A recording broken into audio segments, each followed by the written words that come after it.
خارجہ نے ایک اسٹیٹمنٹ جاری کی ہے 3 دن پہلے, اس پہ کوئی بات چیت ہمیں نظر نہیں آئی پاکستان کے میڈیا کے اوپر, تو ہم نے کہا یہ بھاری پتھر ہم اٹھا لیتے ہیں. اور وہ بات چیت یہ تھی کہ سعودی عرب کے جو وزیر دفاع ہیں وہ پاکستان کے دورے پر تشریف لائیں گے جنوری کے پہلے ہفتے میں. ہم نے ایک اور پروگرام کے اندر نشاندہی کی تھی اپنے کنٹروورسی کے اندر ہی کہ دسمبر میں ان کو پاکستان کے دورے پہ آنا تھا.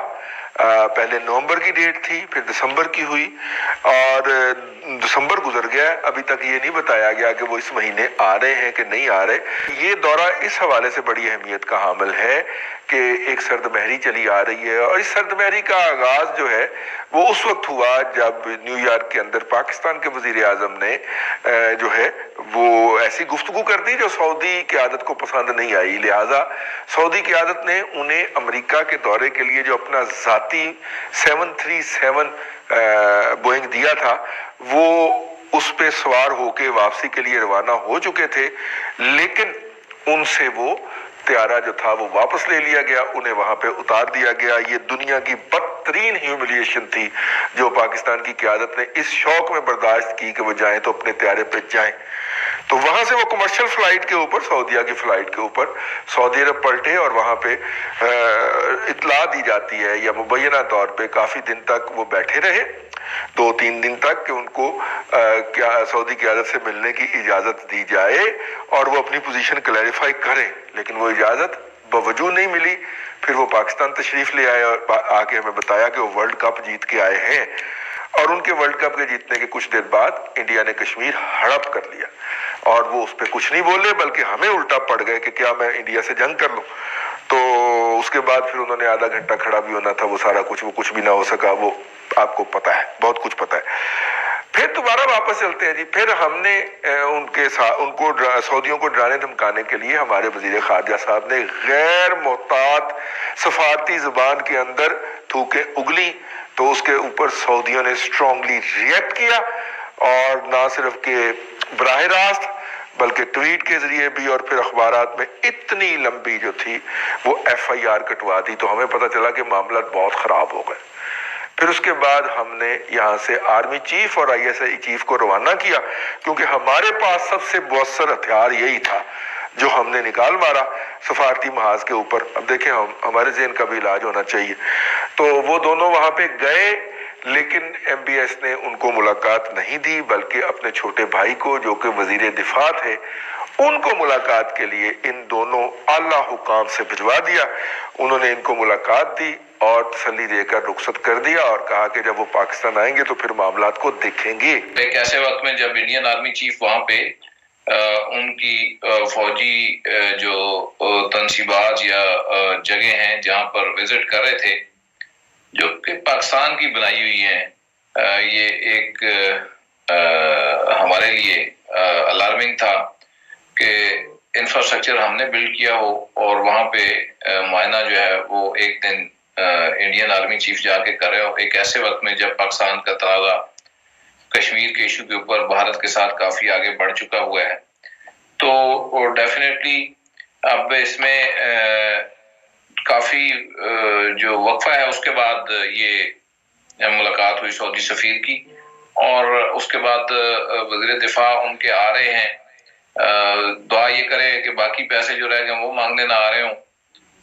دوسری بات یہ کہ کوئی برف پگھلتی لگتی نہیں ہے رضوان رائی صاحب, اور یہ برف اتنی اس کی موٹی طے ہے کہ حتیٰ کہ جب شاہ سلمان بیمار ہوئے, علیل ہوئے, اور اس کے بعد صحتیاب ہوئے, تو پرائم منسٹر عمران خان کی کال وہاں پہ نہیں ان سے بات ہو سکی, اور چیف آرمی اسٹاف نے عادت کی. تو صورتحال اس لیول کی ہے. ہماری سعودی نے ہمیشہ بڑی ہیلپ کی ہے رضوان رائی صاحب, اس سے پہلے بھی, اور شاہ فیصل سے لے کر آنورڈ جو ہے ہر مشکل وقت میں انہوں نے ہمیں سپورٹ کیا. اس میں تو کوئی دو رائے نہیں ہونی چاہیے کہ ہمارے مشکل وقت میں انہوں نے کام کیا, مدد کی. اس وقت بھی جب یہ گورنمنٹ بھی آئی تو اس وقت بھی حالات خراب تھے, معاشی حالات خراب تھے. آپ کو پیسے دے دیے انہوں نے, آپ کو انہوں نے سپورٹ دی آتے ہی, اور وارم ویلکم دیا. تو یہ وہ ساری صورتحال تھی جس میں سے نکل کے آج یہاں پہ آپ کھڑے ہیں جہاں پہ آپ کی فورن پالیسی عرب ممالک کے حوالے سے آلموسٹ کلیپس ہو چکی ہوئی ہے. پاکستان جو ہے وہ آئسولیشن کے اندر رہ کے آگے نہیں بڑھ سکتا.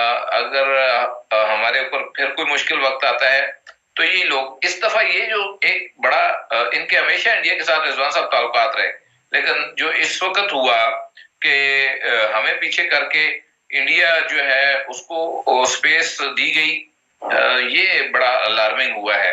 اور ہماری ایک بڑی لمبی انویسٹمنٹ تھی وہاں پہ، ہماری بھی خدمات ہیں، ایسا نہیں کہ انہوں نے ہی ہمارے اوپر احسانات کیے. میرا خیال ہے کہ یہ لاس وہ ہے جس کو ممتاز بھٹی صاحب ہمارے وزیر خارجہ صاحب فرماتے ہیں کہ متحدہ عرب امارات کے شاندار ناکام ترین دورے کے بعد کہ متحدہ عرب امارات کے پاس ہمارے علاوہ کوئی آپشن ہی کوئی نہیں ہے. ایک تو یہ غلط فہمی درست فرما دیجئے کہ کیا میں صحیح سمجھاؤں ان کے بیان کو، اگر انہوں نے یہ کہا ہے تو یار یہ غلط فہمی ہمیں کس بات کی ہے، یہ مطلب کہ یہ ترم خانی کس بات کی ہے، ہمیں پتہ بھی اپنی اوقات کا، اور اس طرح کی باتیں ہم کرتے ہوئے پائے جاتے ہیں. رضوان صاحب انہوں نے تو اقتدار میں آنے سے پہلے کہا تھا کہ ہم ادھر سے اٹھائے گا ان کے منہ پہ دے مارے گا آئی ایم ایف کے جو ہے وہ قرضہ سارے کا سارا آگے 3,000 ارب ڈالر.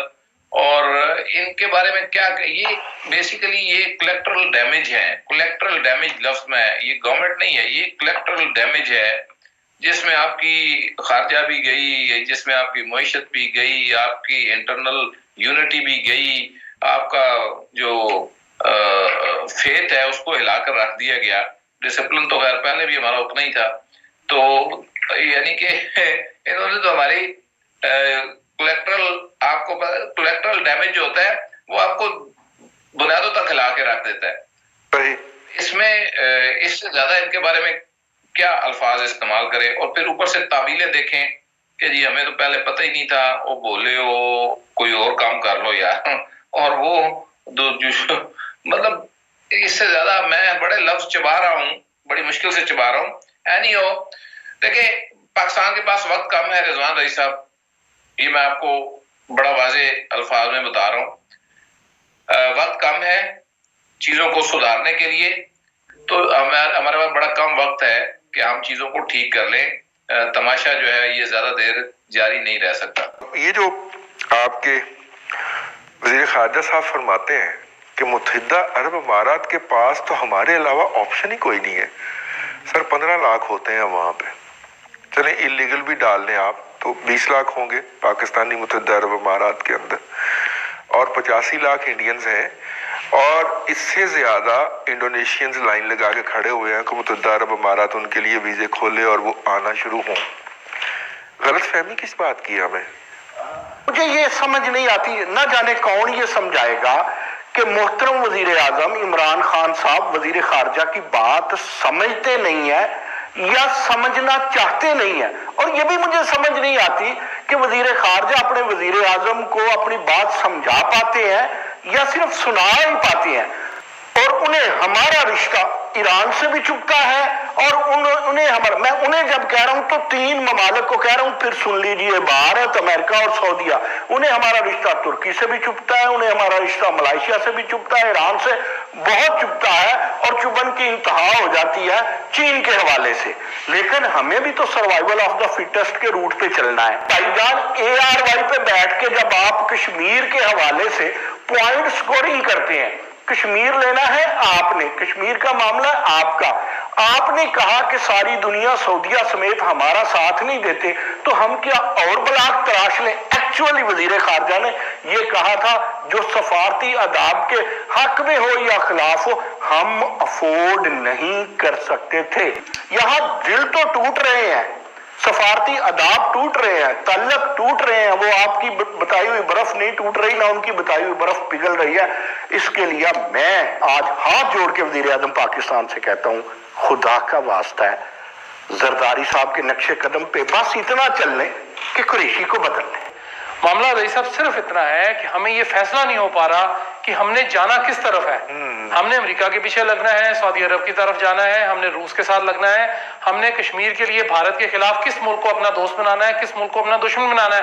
ہم نے تو ایک نئی بحث شروع کر دی کہ جناب اسرائیل کی طرح آ گیا, اسرائیل کو کیوں ایکسپٹ کریں. ہم پاگلوں کی طرح بجائے اس کے کہ ہم موجودہ حالات اپنے ٹھیک کریں اور مستقبل کے الائنمنٹس ٹھیک کریں, ہم پرانی الائنمنٹ 1950 ماڈل کی گاڑی جو ہے نا اس کو ٹھیک کرانے چلے ہیں, جس کا انجن بھی نہیں ہے, جس کے ٹائر بھی نہیں ہے, سسپینشن چوری ہو چکی ہوئی ہے, کھوکھا لے کے ہم پھر رہے ہیں کہ بھائی جان اس کا سامان تو ہمیں دے دیں. نمسکار دوستو and welcome to India external. دوستو, کورونا کال میں بھی انڈیا کی ودیش نیتی رنگ لا رہی ہے. ہر کوئی انڈیا کا دوست بننا چاہ رہا ہے, چاہے وہ ویتنام ہو, تھائی لینڈ ہو, تائیوان ہو یا سعودی ہو. اور دوسری طرف پاکستان جو آتنکستان ہے, وہاں کے لوگ عمران خان اور اس کے ودیش منتری شاہ محمود قریشی کو گالیاں دے رہے ہیں. دوستو, آپ کو یہ ویڈیو کیسا لگا یہ کمنٹ باکس میں ضرور بتانا, اور چینل کو سبسکرائب نہ کیا ہو تو ضرور کر دینا. دھنیہ واد. جے ہند.